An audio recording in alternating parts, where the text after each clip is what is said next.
ओला दुष्काळ जाहीर करणं सहज शक्य आहे। सरकार ओला दुष्काळाबाबत शब्दच्छल करतंय। माजी मंत्री बच्चू कडू यांनी ही घणाघाती टीका केली। शेतकऱ्यांसाठी सर्वांनी एकत्र येऊन लढण्याची गरज असल्याचंही बच्चू कडूंनी म्हटलंय। शेतकऱ्यांसाठी आम्ही कुणाच्याही सोबत राहू असं बच्चू कडूंनी म्हटलंय।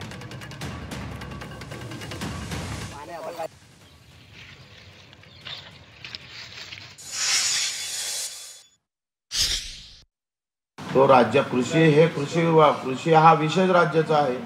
त्याच्याने राज्यानं ते घोषित करायला काही अडचण नाही। कायद्यामध्ये आपत्तीग्रस्त म्हणून आपण जिल्हा करू शकतो। आता आपत्तीग्रस्त म्हणा का दुष्काळ म्हणा हे शब्दाचा फक्त खेळ आहे। तो करायला मला वाटते काही अडचण नाही आहे।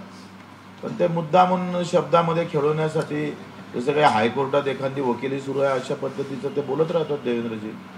त्यांच्या वकिलीचा पुरा फायदा घेते ते।